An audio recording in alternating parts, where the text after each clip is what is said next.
자, 오늘 우리가 풀어야 될 숙제 세 가지입니다. 첫 번째는 테슬라 실적 발표에서 우리가 도대체 무엇을 좀 지켜봐야 되고 다른 빅테크를 통해서 우리가 앞으로의 실적 발표, 남아있는 실적 발표 기간 동안에 자, 어떠한 자세를 좀 취해야 되는가 이 부분이 좀 중요할 것 같고요. 자, 두 번째로 미국 주식 지금 혹시 바닥인가?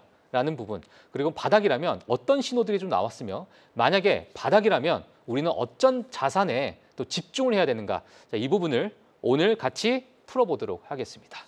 자, 그러면 많은 분들께서 기다리신 NH투자증권의 한동엽 부장님을 모시고요. 요 숙제를 한번 같이 풀어보도록 하겠습니다. 안녕하세요, 부장님. 네, 안녕하십니까. 예, 지난주에 너무나도 뜨거운 열기에 깜짝 놀랐습니다. 예. 시장을 항상 좀 객관적으로 좀 바라봤을 때, 예. 제가 과도한 긍정론자적인 말씀을 꼭 드려야겠다 이런 건 아니고, 네네. 좀 차갑게 시장을 바라봤을 때 가리키는 지표는 분명히 지금 바닥은 모르겠지만 미국 주식을 조금씩 바텀 영역에서 바닥 영역에서 사볼 수 있는 환경이 주어졌다. 예. 근데 이러한 환경은 정말 좀처럼 오지 않는다라는 것들을 꼭 말씀을 드리고 싶었어요. 예. 그래서 우리가 정말 모르는 것들은 저는 좀 뒤로 던져뒀으면 좋겠어요. 우리가 과거의 시간으로 한번 돌아가 보죠. 코로나가 한창일 때 과연 이 팬데믹이 우리가 경험해보지 못한 전염병이 과연 어떻게 해결될 수 있을까? 정말 하늘길, 바닷길 걸어가는 것도 제대로 우리가 갈 수 없고 모든 게 다 묶였을 때 경험해보지 않지 않았습니까? 그렇죠. 과연 어떻게 풀릴지 우리는 알지 못했습니다. 맞아요. 하지만 그 극도의 공포감이 있을 때 우리는 기회를 발견했고 뒤돌아보니 그 지점이 바닥이더라. 그리고 그 이전의 위기도 금융위기 때를 한번 살펴볼까요? 그때는 정말 옆에 있는 사람이 내 돈을 못 갚아주는 신용 경색이 일어났습니다. 그리고 그때 당시에 미국에서는 정말 부동산과 관련된 MBS다 여러 가지 파생 상품들이 그 추산액이 얼마인지도 모를 정도로 파악이 안 된다. 네. 그래서 이걸 어디서부터 풀어야겠느냐? 이것도 사실 해답이 없었어요. 모르죠. 앞으로의 뉴스들이나 어떻게 해결할지도 모르는데 공포감이 극도화됐을 때 역시나 바닥이었고요. 같은 측면에서 봤을 때 지금은 우리가 그 기억 속에서 되돌아보면은 사실 미국의 트럼프가 주장했던 미국 해방의 날 전후로 해서의 극도의 공포감은 우리가 객관적으로 측정할 수 있는 지표는 분명히 있었습니다. 네. 공포지수 지난 시간에 좀 말씀드렸다시피 공포지수의 선물지수도 30에서 40레벨대를 오가고 장중에 50, 60레벨대를 빅스지수가 갔다라고 했던 것들은 우리가 과거에 겪었던 통계 속에서 분명히 매수를 해도 된다라고 하는 시그널을 분명히 줬었기 때문에 지금부터 뭔가 특정 종목을 정말 나는 바닥에서 꼭 이 지점에 매수해야겠어 이런 어떤 전략보다는 좋은 우량주들로 수량을 늘려가는 분할로 접근해가는 전략이 굉장히 저는 유효해 보입니다. 여전히. 예, 알겠습니다. 오늘 제가 잠시 앞서서 좀 언급을 해드리긴 했지만 트럼프 대통령, 베센트 장관, 일론 머스크도 일부 도지의 어떤 하는 일이 거의 끝나가고 있다라는 그런 메시지들이 시장의 어떤 분위기를 좀 급변하게 만들었던 것 같아요. 자, 그렇게 되면은 저번 주에도 제가 이 말씀을 좀 드렸지만은 지금 일주일 사이 동안에 일부 약간의 좀 변동성이 있었고 메시지들이 좀 다른 메시지들이 좀 나오다 보니까 그 일주일 사이에 지금 부장님께서 보고 계시는 뷰 자체는 여전히 지금 자체는 좀 매력적인 어떤 구간이다 이렇게 지금 생각하고 계시는 거죠? 저는 이 무역 분쟁과 관련된 그리고 관세와 관련된 게 정말 드라마틱하게 변해서 뭔가 예전에 이랬는데 이제는 다 접을 것 같은 그런 예상을 해서 시장이 변했다기보다는 계속해서 이제 강조를 드리는 게 미국의 긴 정책 방향은 미국의 제조업의 부흥과 그리고 소비 국가에서 조금 소비를 비중을 줄이고 소비도 강하지만 제조업도 강한 나라로 조금 더 강한 아메리카가 되겠다라는 관점은 여전히 유효합니다. 네네. 그래서 관세 정책이 저는 일부 협상 과정에서 다듬어질 수는 있지만 저는 더 약해질 거라고 보진 않아요. 그 부분이 약화가 돼서 지금 시장이 반등한다기보다는 우리는 시장이라는 이 미국의 가장 큰 이 자본 시장이 지금의 어떤 관세 정책과 앞으로의 미국의 방향에 일부 적응을 했다고 보는 게 저는 더 맞는 것 같습니다. 적응을 했다? 네. 예. 그렇기 때문에 공포지수가 내려오고 이 무역 분쟁과 관련된 그리고 관세와 관련된 것들은 상수값이 됐기 때문에 이제는 점점 무뎌지는 거죠. 그럼 추가적인 관세 또는 약간의 일부 국가 간의 갈등이 있어도 이제는 시장에서 좀 무뎌지게 반응할 거라고 좀 보고 계시는 거예요? 그 갈등의 과정도 일부 지금 팀 차이나, 팀 US USA.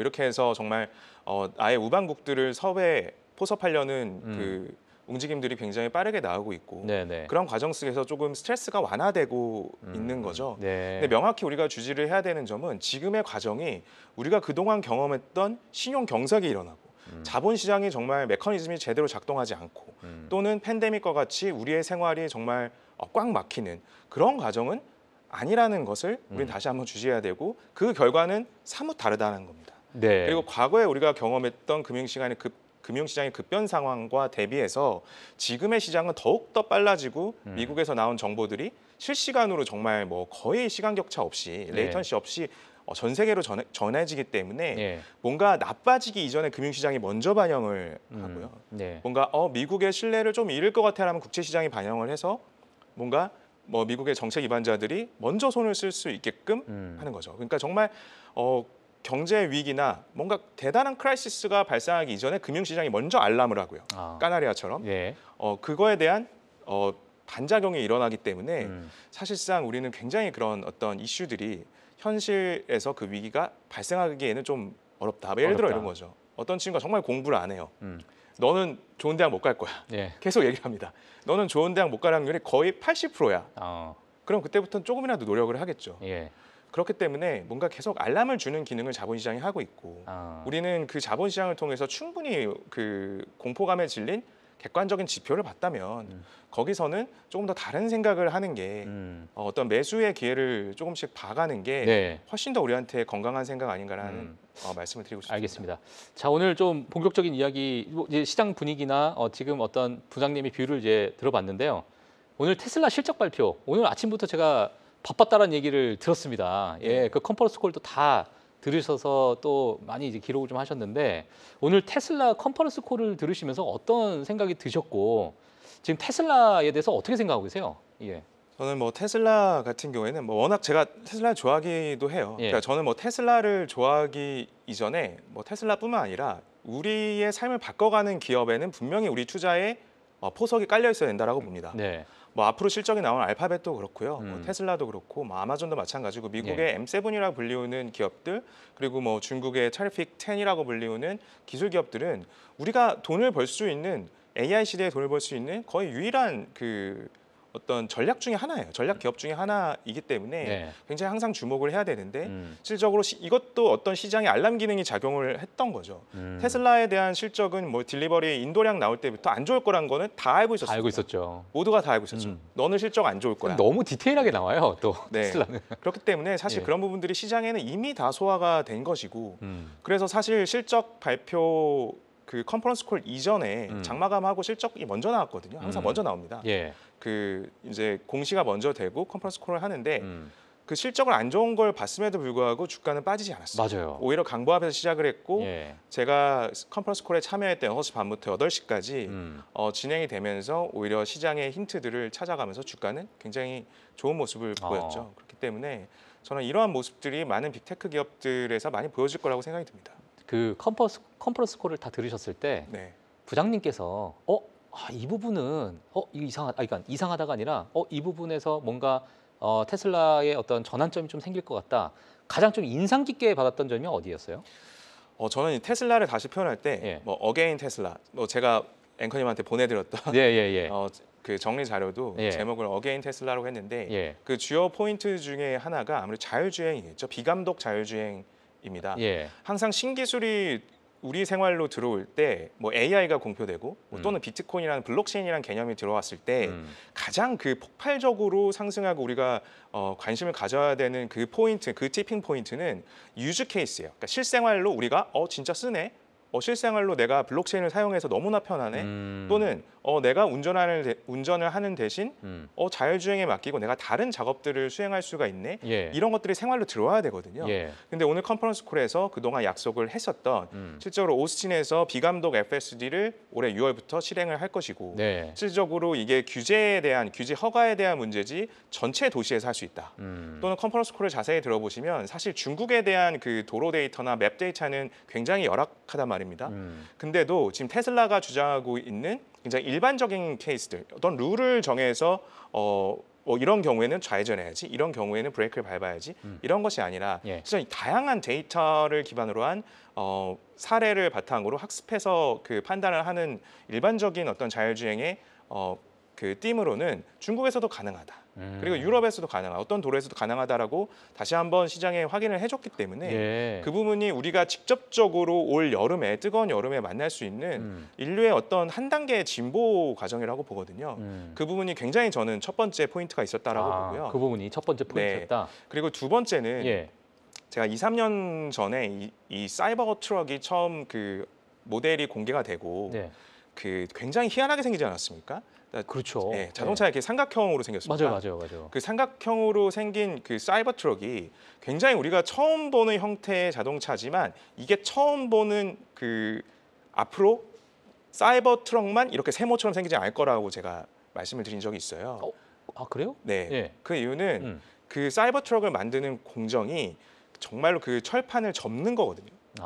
그러니까 정말 네. 그 각이 진 부분을 네. 딱딱딱딱 접어서 이만큼의 어떤 철판을 만들어서 예. 그거를 접어서 만드는 겁니다. 아. 실질적으로 쉽게 표현을 하면. 예. 그러니까 기존에 만들었던 어떤 그 굴곡이 있고 어떤 유선형의 자동차보다는 훨씬 더 그 제작 공정이 빠른 거예요.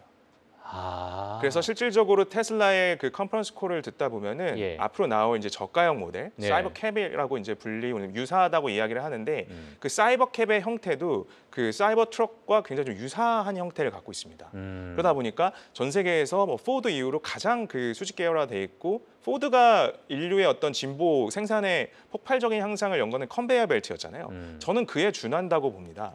그렇기 때문에 실질적으로 어떤 테슬라 주가 이면에 그 녹아 있는 예. 혁신의 포인트는 굉장히 강한 두 가지 포인트가 나왔다. 그렇기 때문에 저는 가히 테슬라의 앞으로의 시간은 어게인 테슬라라고 불러도 될 정도로 굉장히 좀 그 희망적으로 보고 있습니다. 희망적으로 보고 계신다. 알겠습니다. 일단 뭐 저희가 저 시간이 한정이 되어 있기 때문에 여러 가지 제가 질문을 좀 드려야 될 것 같은데요.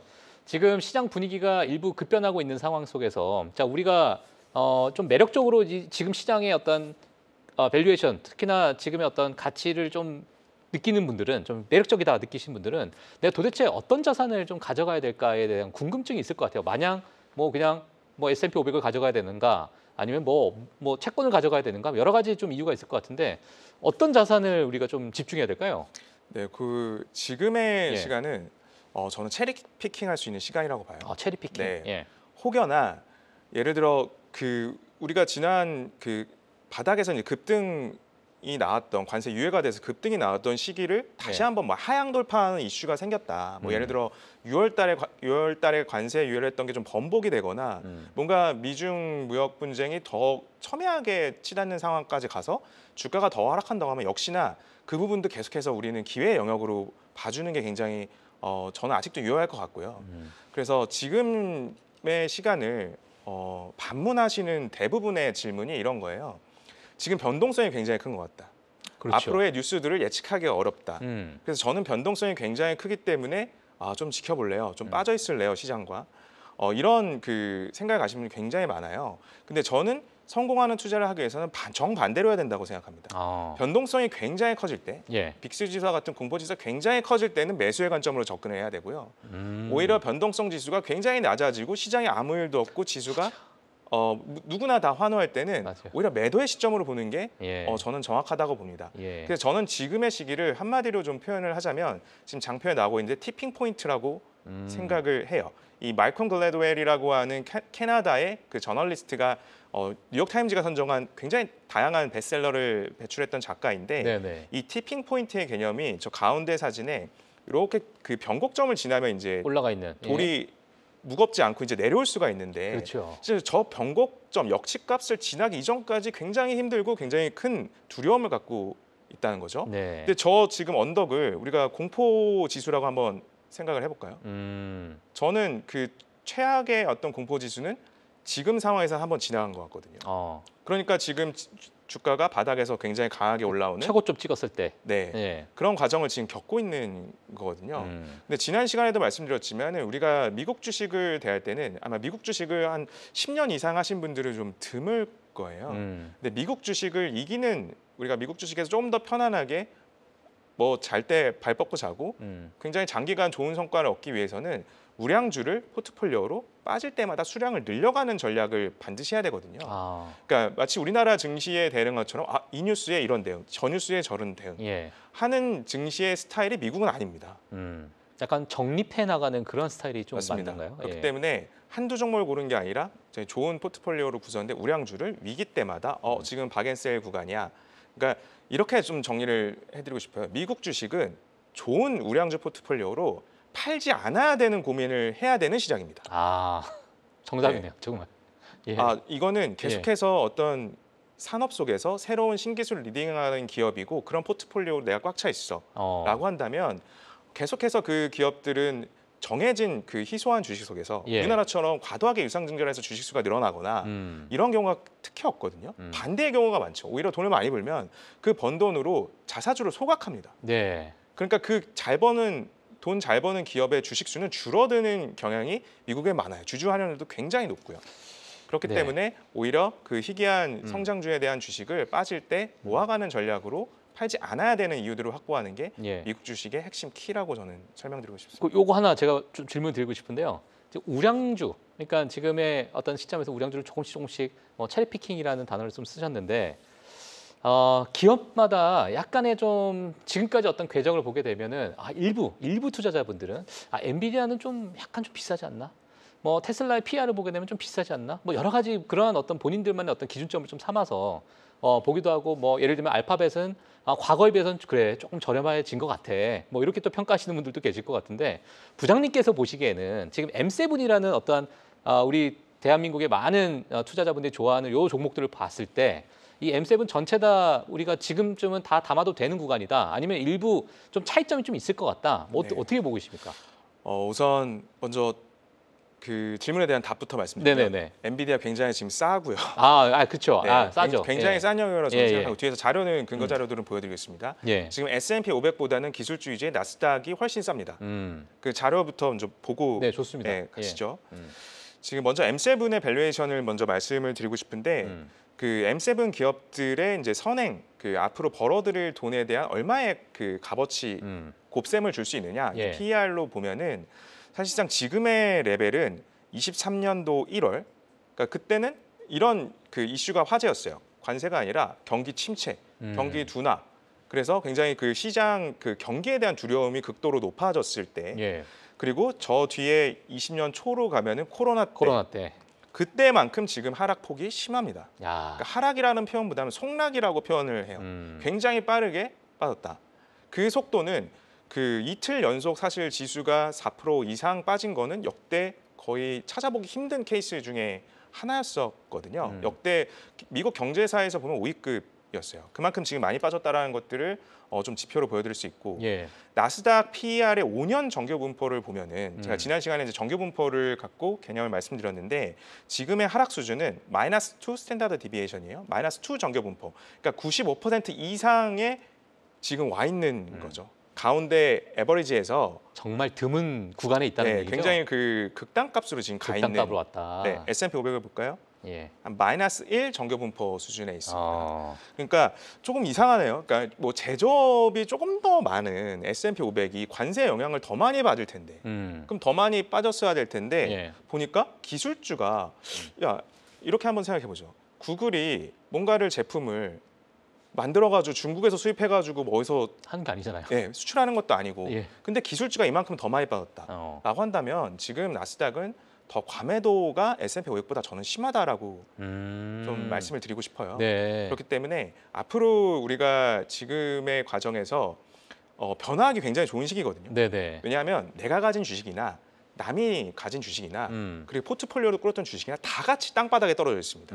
그래서 저는 체리 피킹하로 표현을 드리는 거예요. 예. 다 같이 지금 땅바닥에 떨어져 있는 과정이기 때문에 내가 일부 종목에 편중이 돼서 굉장히 좀 변동성이 심한 스트레스를 느꼈다면 지금은 굉장히 좋은 운용사의 포트폴리오로 기술주와 그리고 적절한 제조업과 관련된 기업들, 그리고 적절한 에너지 기업들, 적절한 소비주들을 우량한 포트폴리오로 다 교체하기에 굉장히 좋은 시즌인 것 같아요.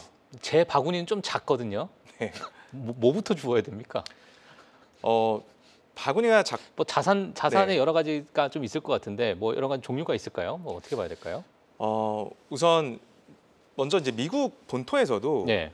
미국 본토에서 이제 미국 투자자들이 개인 투자자들의 오랜 그 주식 투자 실적들을 보면은 굉장히 안 좋습니다. 미국의 개인 투자자 그 투자 실적이 안 좋아요. 예.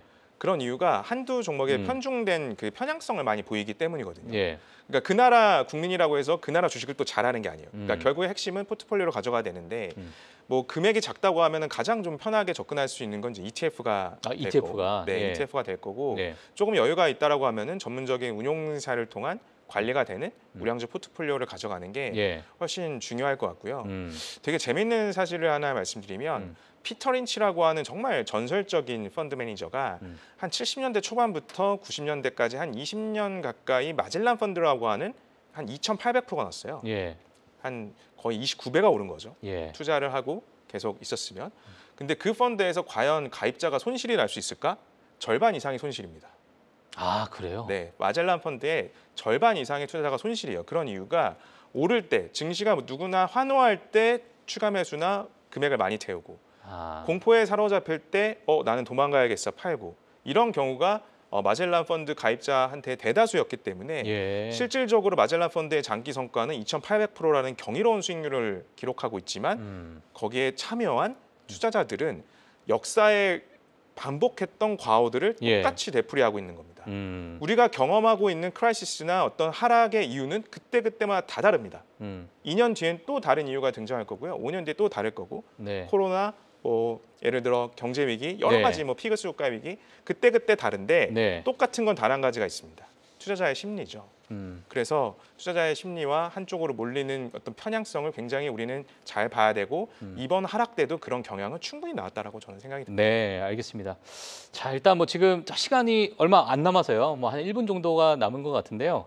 뭐 지금 마지막에 요거는 투자자분 좀 많이 좀 궁금하실 것 같은데 뭐 앞서서 많은 우량주에 대해서 얘기했었고 우리가 지금 이 바닥이라면 좀 가져가야 될 뭐 자산의 뭐 4가지 뭐 이런 말씀을 아까 좀 해주셨던 것 같은데 뭐가 있을까요? 사실 시간이 제가 짧아서. 이번 주 토요일 날 오프라인 세미나가 있어서 아, 그래요? 나중에 이제 신청 링크를 네네. 댓글로 아마 공개가 될 알겠습니다. 텐데 어떤 오프라인이 있을까요? 저는 계속해서 바이 아메리카를 예. 주장을 하고 있고요. 아. 바이 아메리카를 하면 미국 주식뿐만 아니라 예. 미국 채권 짧게 말씀드리면 지금 금리가 오르잖아요. 예. 저는 사야 된다고 봅니다. 채권. 이 고금리로 미국의 고금리로 장기간 달러 자산을 픽스 시킬 수 있는 거는 저는 없다고 봐요. 오늘 자료를 못 보여드렸는데 미국의 그 미국 국채 응찰률이 굉장히 높습니다. 예. 평상시를 유지하고 있어요. 그렇기 때문에 미국 국채도 저는 기회라고 보고 있고요. 또 미중 무역 분쟁이 가속화될수록 수혜를 얻을 수 있는 나라가 브라질이거든요. 브라질과 관련된 국채도 굉장히 체리 피킹 영역에 있고 미국 주식 물론이고요. 예. 오늘 꼭 말씀드리고 싶었는데 예. 국내에 있어서는 커버드 콜, 국내에 상장된 커버드 콜 같은 경우에는 저는 굉장히 좋은 지금 시기라고 봅니다. 그렇게 자산이 또 이번 강연을 통해서 또 소개를 해주실 예정이네요. 네. 예, 알겠습니다.